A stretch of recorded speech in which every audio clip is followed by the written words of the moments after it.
Hi future homeowners! Welcome back again to our YouTube channel here at Virtual House Tour.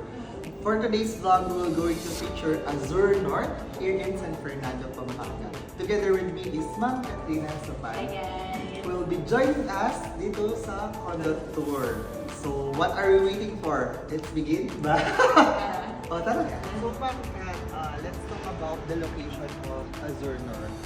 So, it is strategically located here in the heart of San Fernando, Pampanga, right? Correct. So, it's very accessible because it's just right after NLEX San Fernando exit.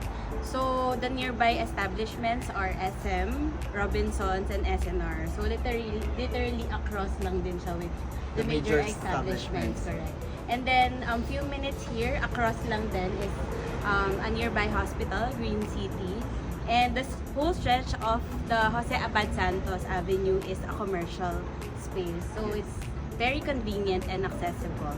And one thing also about San Fernando, as you mentioned, it's a passageway to northern provinces. So if you're going to, let's say, Bataan, Baguio, Pangasinan, dadan ka ng San Fernando. And since it's just right after NLEX exit, the visibility of the property is there. So, kita na yung dalawang building na nakatayo. So, currently, dito tayo sa clubhouse. Pakita namin yung amenities. So, let's go.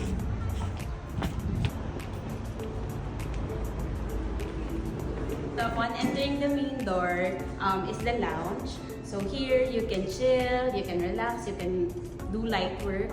So, you can also entertain your visitors here at the lounge. Yes, let's go.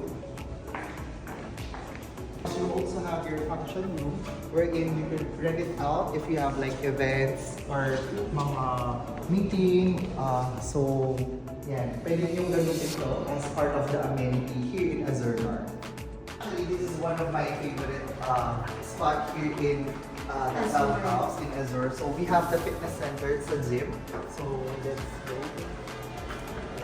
Here's the full-scale gym of Azure. So, what's good about it is very, spacious.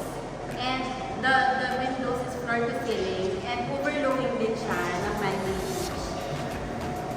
Gym is open from 7 a.m. to 7 p.m. so that you can work out, no?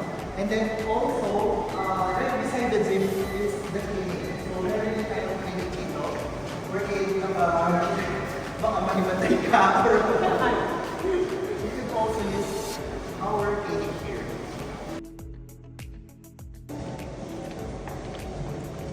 And this is the washroom. So, you can change your clothes here, take a bath after the gym. So, here is the shower area. And also, there are lockers for your valuables or your personal stuff. Of course, you also have for men's toilet and bathroom, and also shower room here. Wherein again, after you go to the gym, you also have your shower here na pwede kang maligo, and you have your cabinets as well, wherein yun nga na pwede mong ilagay yung mga gym outfit. So yun, from ladies and men's toilet and bathroom and shower area.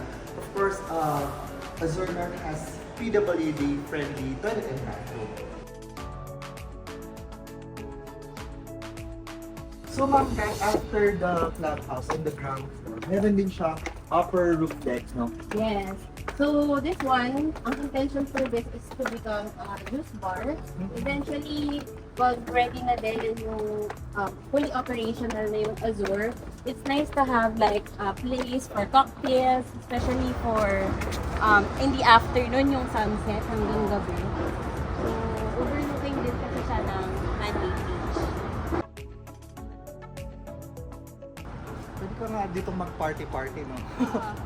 Of course, for one privilege also of the unit owners is that they have this open space na if they want to rent it also for private events, they can also do that.